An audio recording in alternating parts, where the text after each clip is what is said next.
recording. Yep, I can record it. Okay, good. Thank you. So I'll adjust the camera a bit more.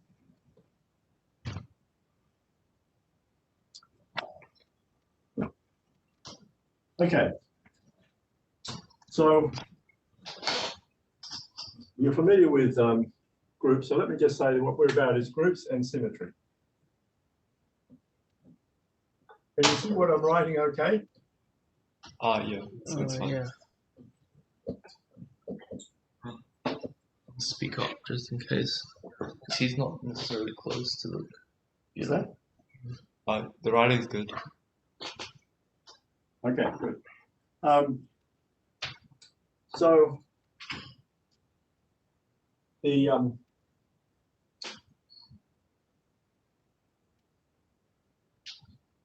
the aim in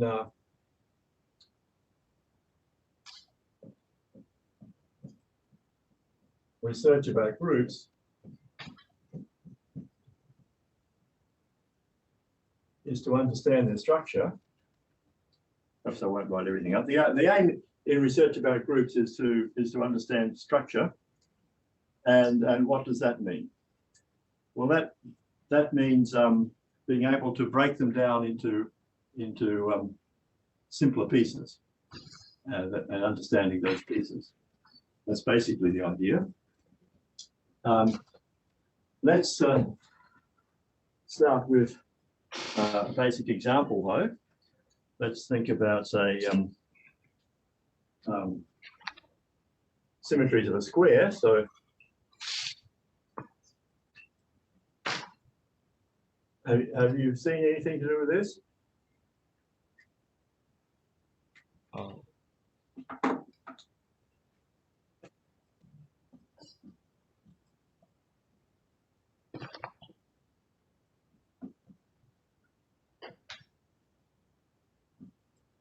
So there are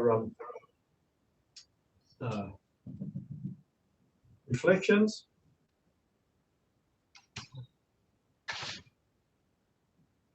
So we have an axis of symmetry here. We can reflect in that axis, and changes these two vertices. There's another axis of symmetry through the diagonal. But there are also rotations.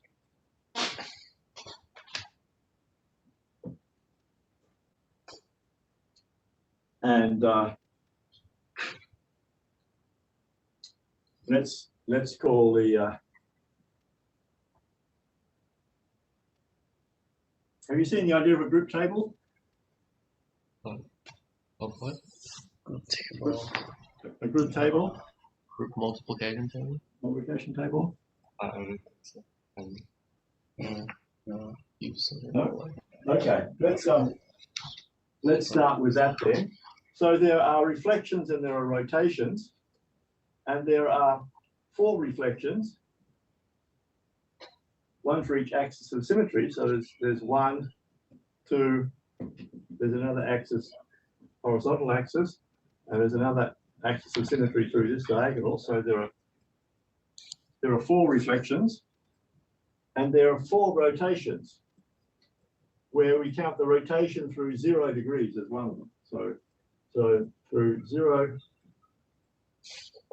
0, 90 degrees, 180 degrees, and 270 degrees.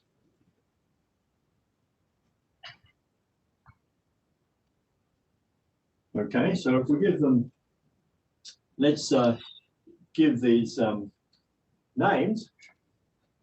Let's call this reflection in the vertical axis S1. The reflection in this diagonal axis we'll call S2.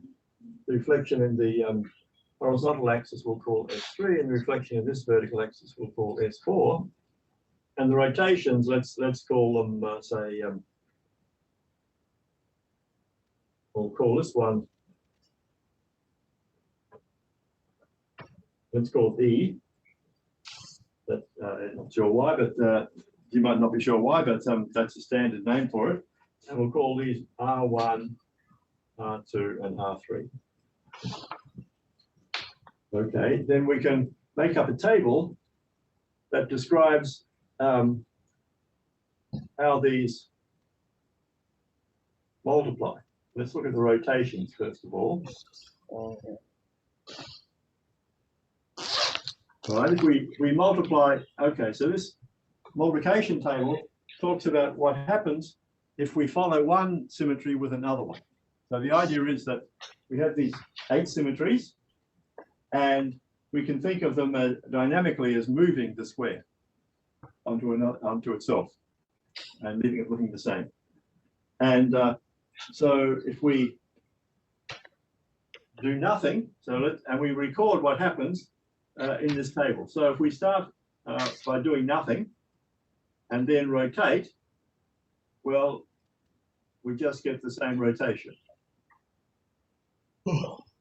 But if we rotate through 90 degrees and then follow with another rotation, we get a rotation through 90 plus the given angle. So that's, oh, sorry, I've scored this. Let me go back to calling this E, which is what I wrote down. Okay, and then if we rotate through 180 degrees and then follow with another rotation, we get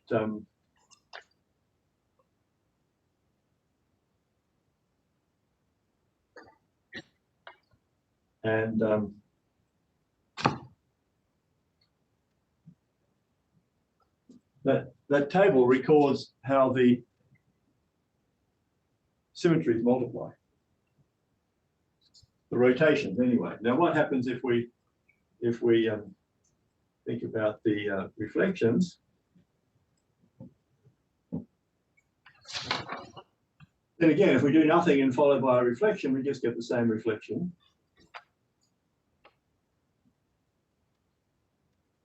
But let's work out a more complicated one. This is probably the first complicated one to work out. Let's rotate through 90 degrees and then follow by the reflection in this vertical axis. So if we label these vertices A, B, C, and D, keep track of what's happening. Okay, so we'll rotate through 90 degrees. A goes to B. And then we will reflect in the vertical axis, and that sends B back to A. So A doesn't change when we rotate through 90 degrees and then reflect back. Now what happens to B? B, we rotate through 90 degrees and then we reflect, that goes to D. And then if you work it out, rotation through 90 degrees followed by S1 is in fact the reflection in this diagonal axis, which is S4.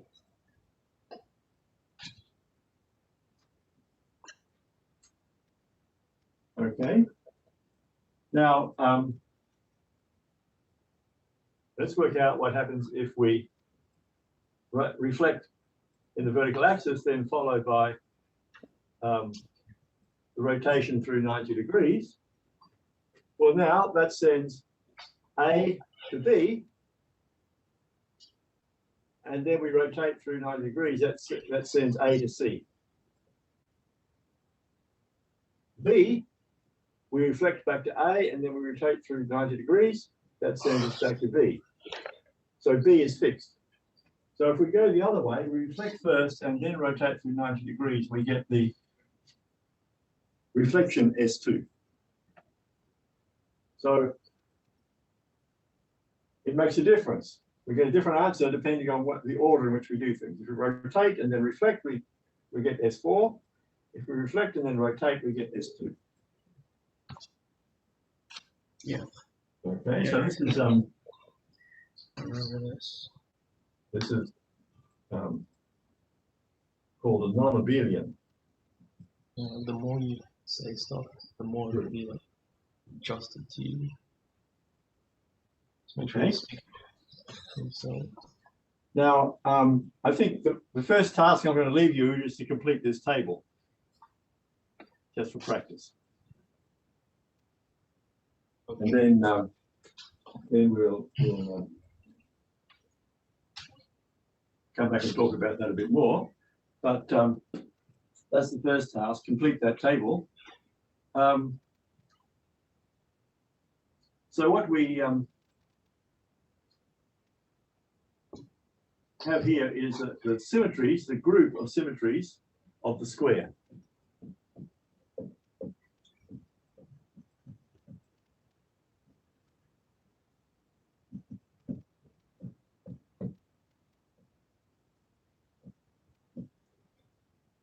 This has a name. It's called the dihedral group.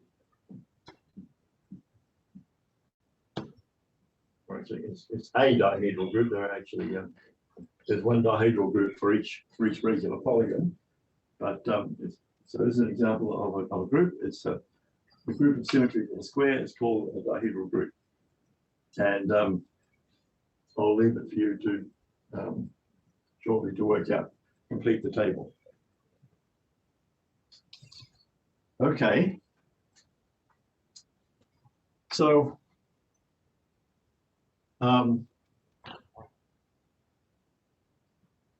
let's draw the square again.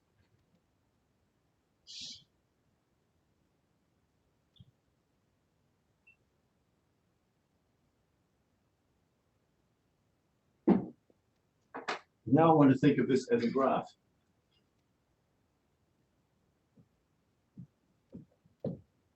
I've got 4 vertices and 4 edges.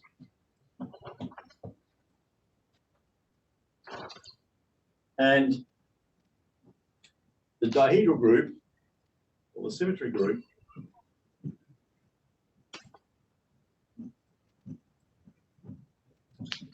is what's called vertex transitive.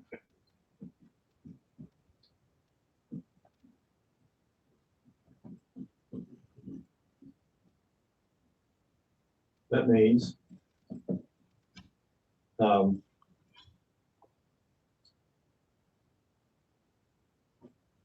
any vertex, let's just say roughly any vertex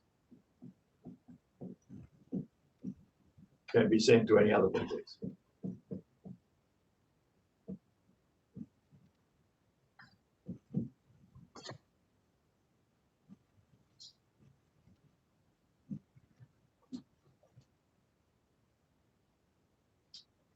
Okay. Now,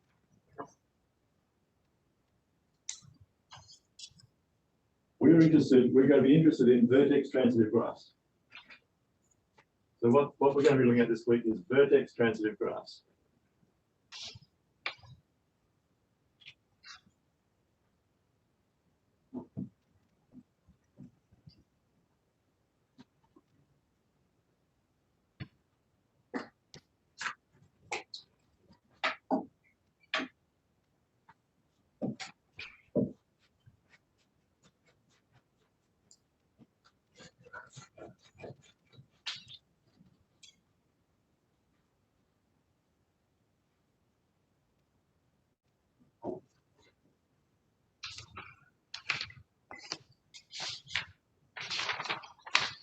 So the square is 1. Let me draw one that's not vertex transitive. We'll start with a square. Then we'll add one more vertex and we'll join every vertex up to this one.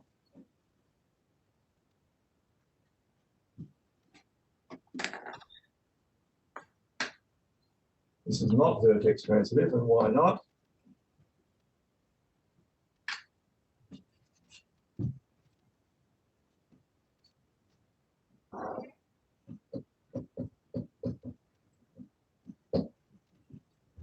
Because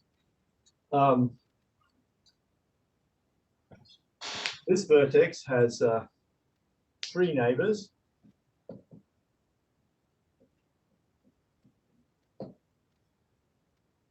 that vertex has 4 neighbors.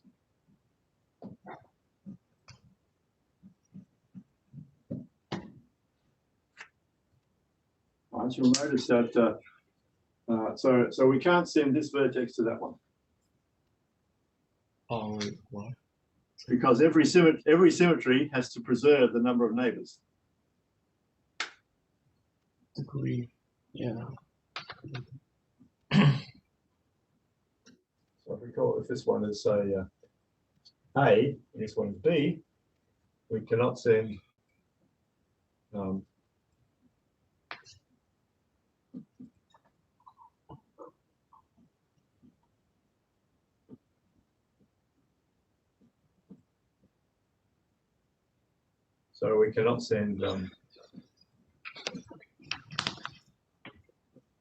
to B.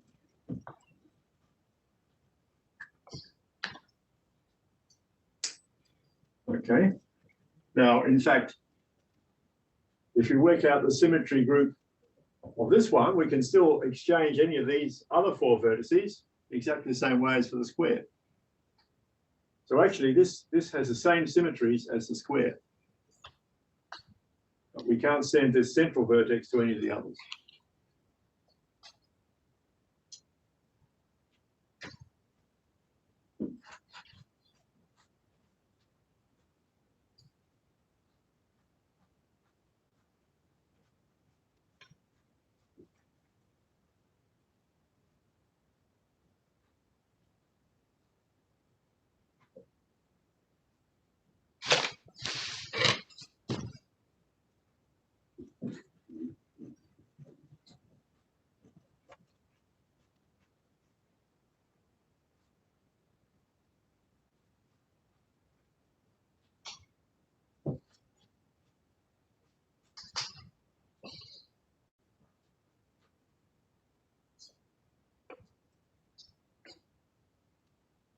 Okay, so let's draw this one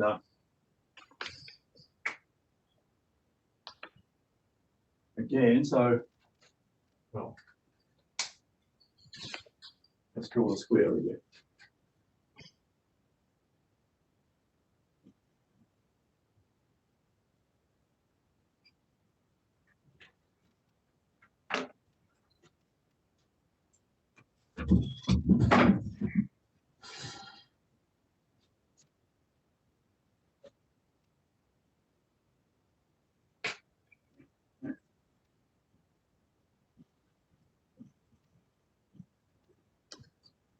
Let's draw A and its neighbors.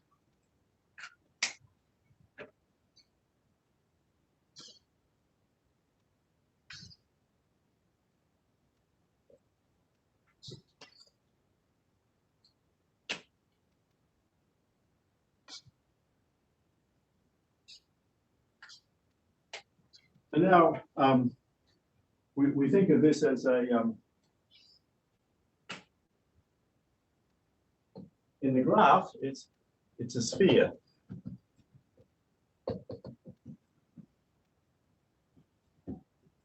With radius 1 and center A. So it's the center A plus all the vertices that are distance 1 from A. See, in a graph, we can talk about the distance between any 2 vertices. You've probably seen that. So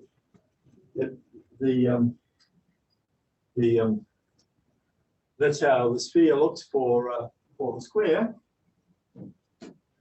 But for this other graph,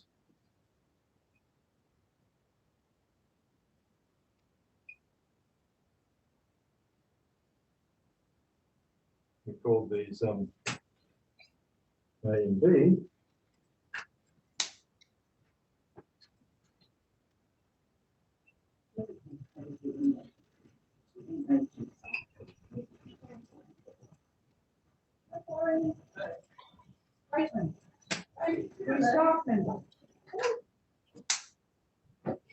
Here is a sphere with center A and radius 1. But the sphere with center B and radius 1 is the whole thing. So the way that Rosemary Morgan treatment instead. So we've just got to work out. What is the like the edges between the center? And this one is a sphere. Why does the sphere contain the edges between the center and like Sorry? the left? Why does the sphere contain like the edges between the center and the left corner? Well, we're going to define it so that it does. Ah, okay. Okay, so I haven't given precise definitions. I'm sort of defining things by examples here, and we're going to. That's actually going to be important. We're going to include all the vertices, distance 1 from the center, plus any edges between those vertices. And so here we have the sphere with center B and radius 1. It's the whole thing.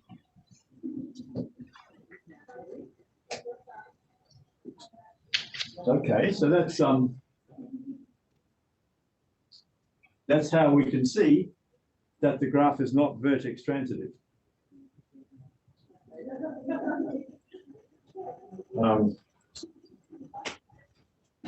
If the graph, let's give the graph a name now, say X is vertex transitive,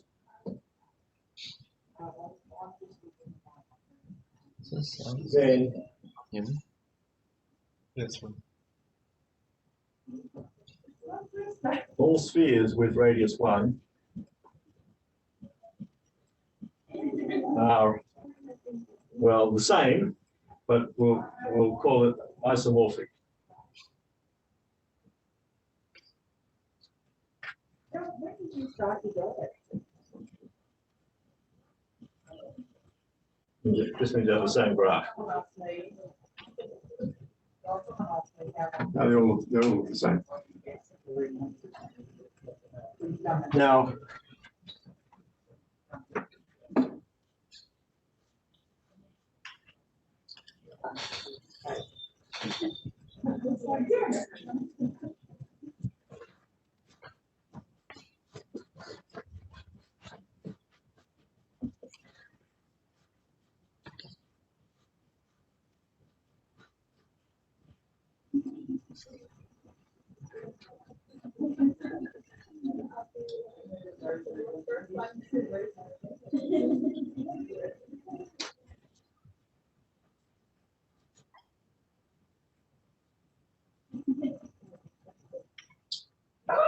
so the research I'm interested in, the research I'm doing, it concerns.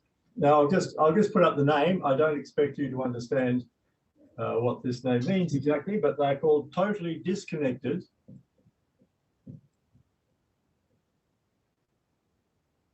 locally compact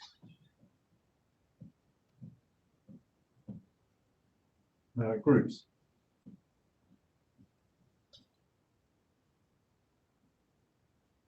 And these correspond to symmetries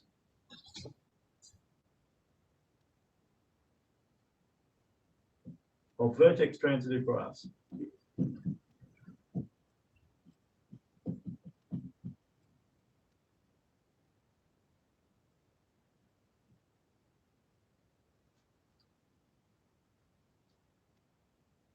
And perhaps just as a bit of context,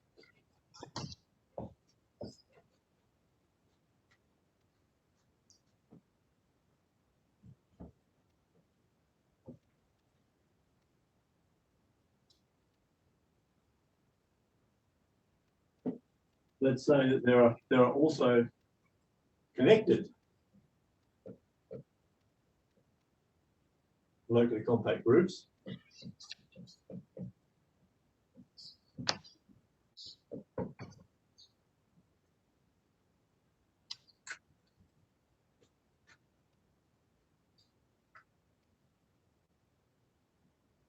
And these correspond to symmetries of spheres three-dimensional space and other higher dimensional things. Let me just look at that. Structures. And these are important in physics.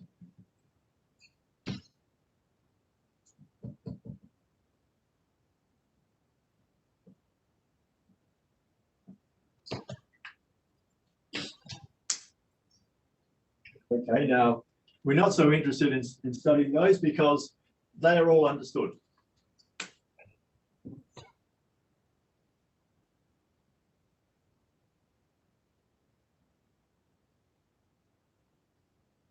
Which ones are on this one? But they have been classified. Well, they were classified.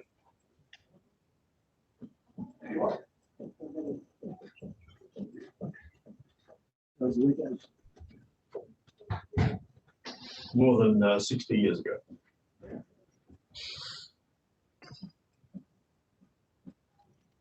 So they're still used a lot, and they're very important in physics. So for example,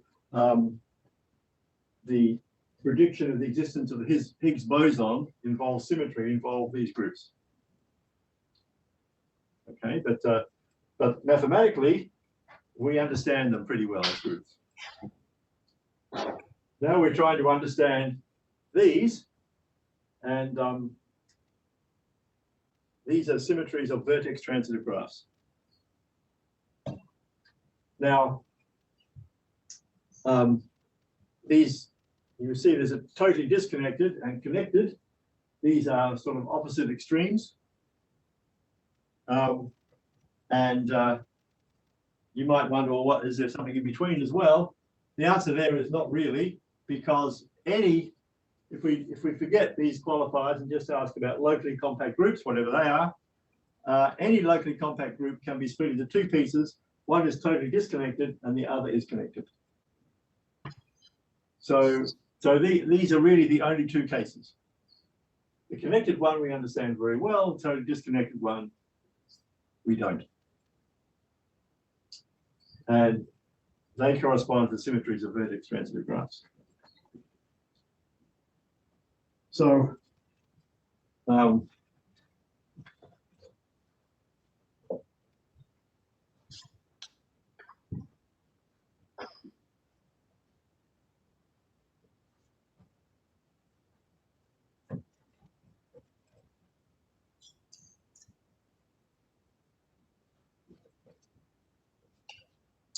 and the ones we're particularly interested in, I should say also, so far I've just talked about finite graphs like squares or polygons. In a sense, we understand the finite one as well.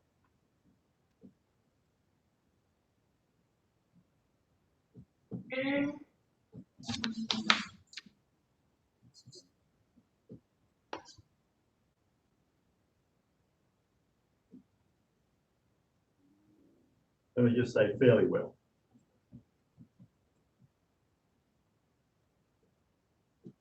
Because this is perhaps this since about 20 years ago. There's something called the classification of the finite simple groups that was completed about 20 years ago, and this corresponds to the finite vertex transitive graphs. So what we're really interested in is the infinite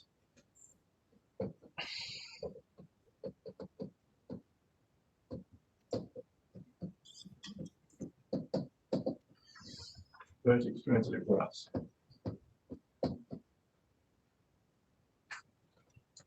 Let me draw pictures of two of them. One is just the integer grid in the plane.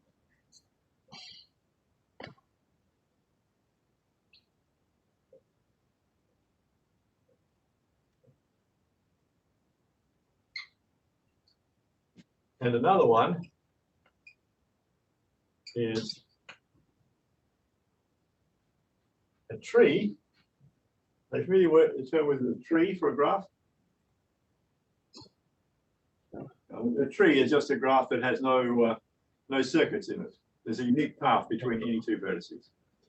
Well, if we specify a tree that has, where every vertex has 3 neighbors, this also is a vertex transitive graph.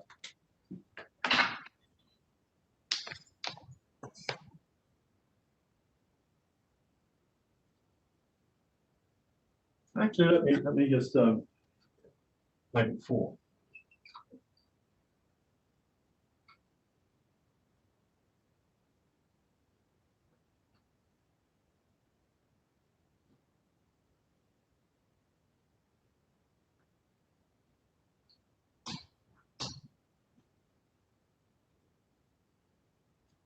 Let's try drawing there a tree where every vertex has 4 neighbors.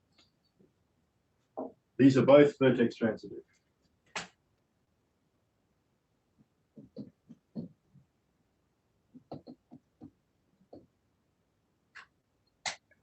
Let's look at this one for the integer grid. How's that come out? Can you see that clearly enough, or is it too faint? Yeah, we can see. Yeah. You can see it? Yeah. Okay. Well, if we can send any vertex to any other vertex, for example, if we wanted to send this vertex to that one, we can just translate the whole integer grid. But we can also do reflections, so that this one has translations, rotations, and reflections.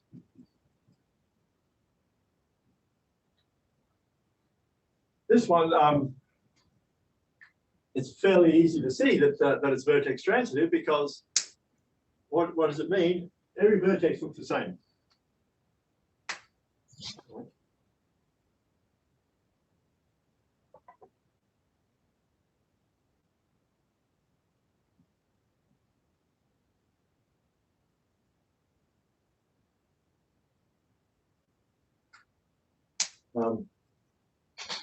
But now look at the spheres. What's the sphere with radius 1 in this graph? Well, we have a vertex, and then let's say this one, and it has 4 neighbors.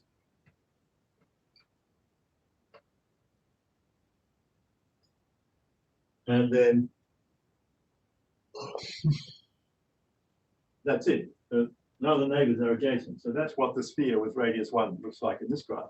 What about this one? Well, it's the same.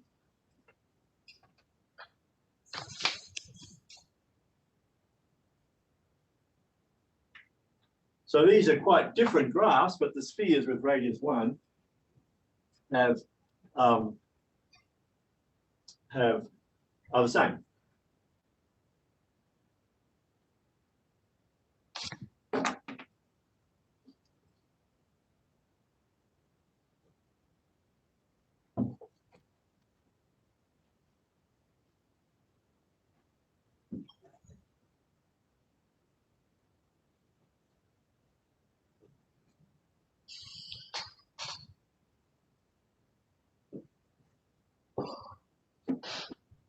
So the problem we're interested in, well,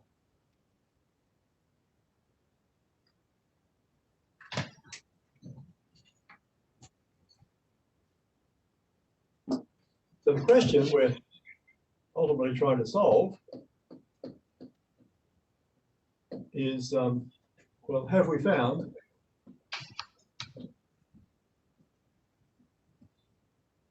all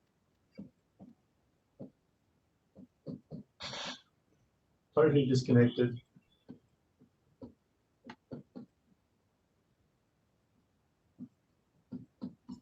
locally compact groups?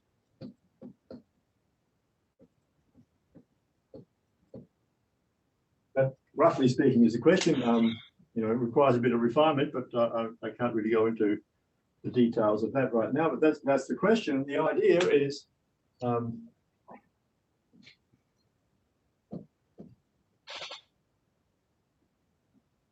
can we find new groups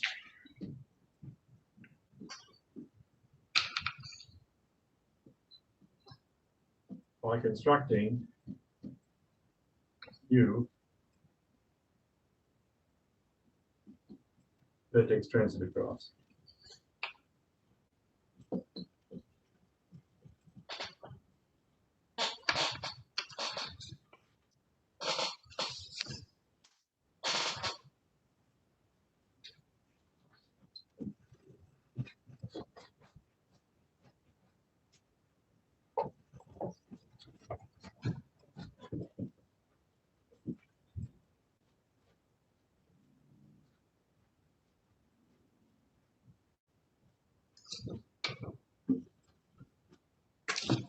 And then,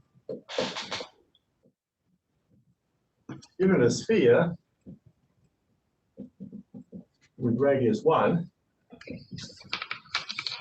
which is in the graph sense,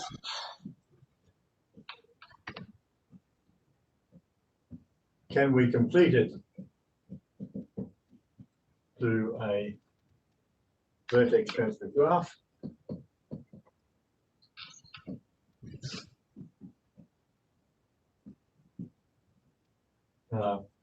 And then how many ways?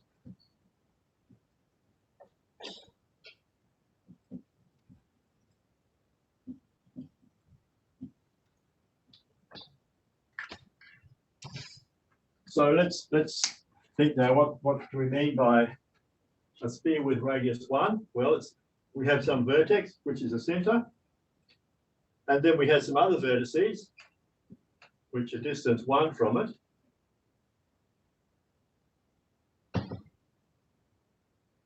And there might be some edges between these vertices, so something like that.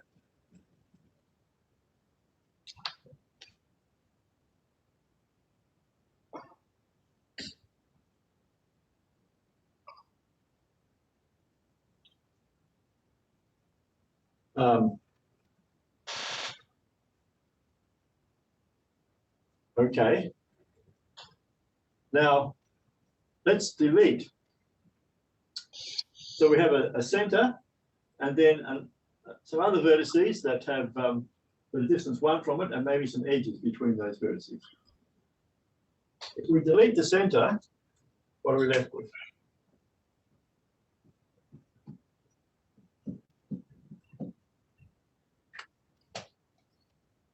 Well, we just have the 5 vertices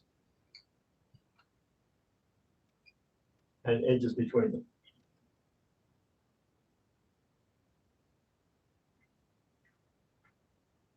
Okay, so delete the center, it leaves a graph.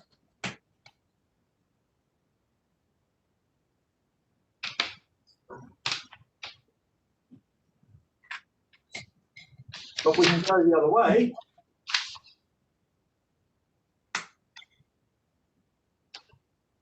We write down some graph. Let's say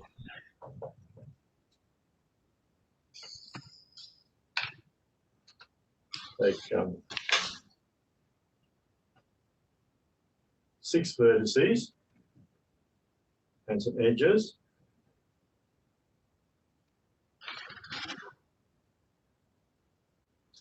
Then we can add the center. We can add in the center.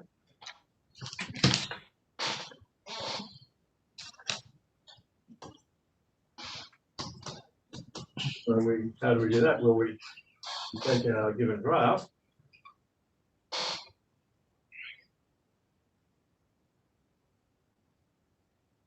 And then we just add a center and draw in edges by putting in a vertex and then drawing an edge to every one of our vertices we already have.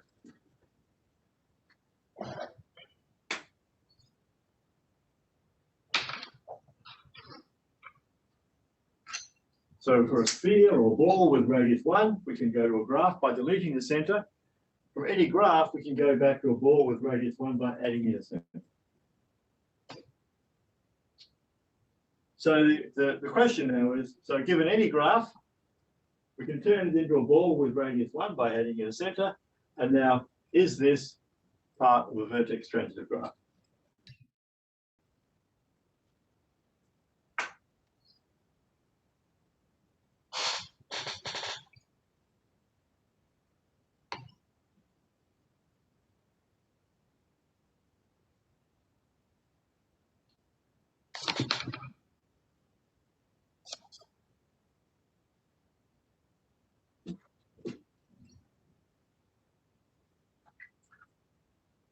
And that's the question that we're going to be thinking about. Do a graph, complete it to make it a ball of radius 1, then can we now extend this and make it vertex transitive? And you know, I know something about this. So we've been we've done some work on this already. There's a student who's well, a couple of students have been working on this, and they have as research assistants, and they have written a program that does a computer search.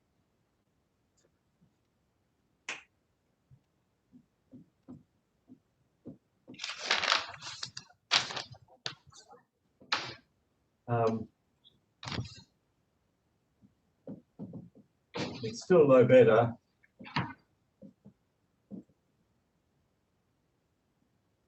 than searching by hand.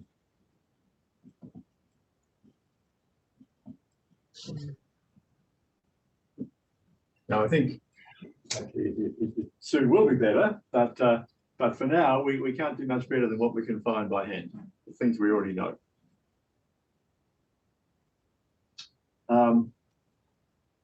Ultimately, we hope that we can do better and find things that our brains can't imagine just by through a computer search. This may be the one reason why we can't answer this question about have we found all the totally disconnected locally compact groups. Maybe we just haven't got a good enough imagination to think of some that are there. And we need this. And so one way is to use a computer search to try to find some that we haven't imagined yet. That's the ultimate goal.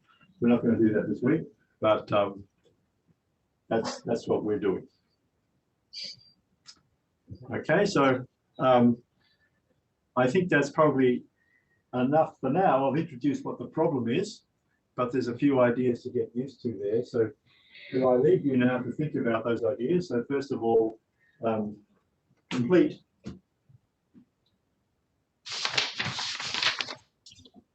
the group table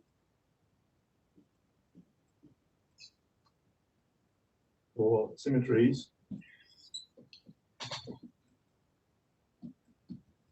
of the square, and then secondly,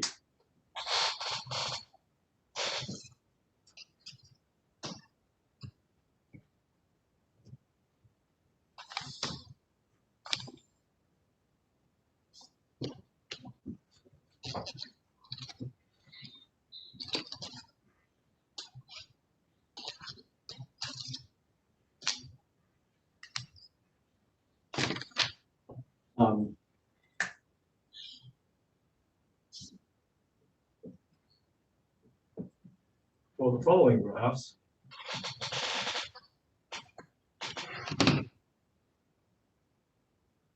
C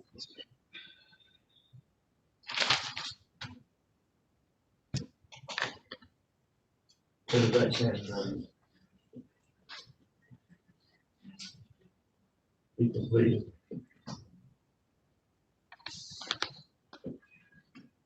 To a fairly extensive graph.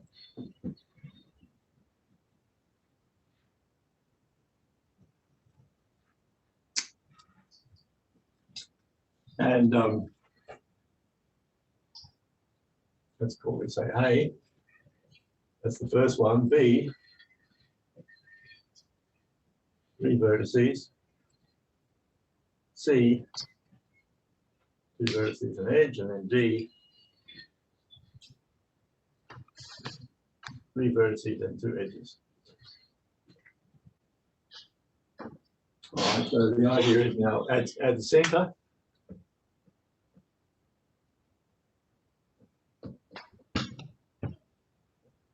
this one goes to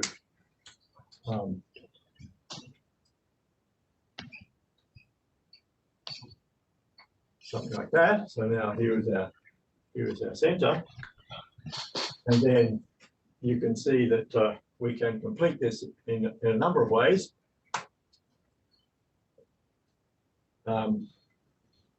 Could be a triangle. Oh no, actually it can't be a triangle. Could be a square. Could be a pentagon.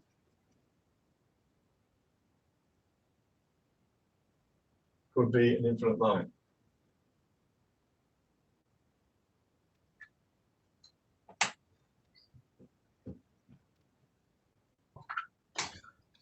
So for this one, in fact, there are infinitely many ways it can be completed to a vertex transitive graph. And then I want you to think about these just to get some practice with thinking about these ideas. Okay, does that, do you have any questions about any of that? Oh, no. No? No. Okay. So you think you can do those things? Yeah. Yeah. Okay. So think about those things for a while. When do you want to come back and talk some more about this? Probably after lunch. For lunch, maybe after lunch. All right, 2 o'clock? Yeah, okay. Yeah. 2 o'clock? Okay. Yeah. All right. Well, I'll see you then. Thank you. Okay, thank you.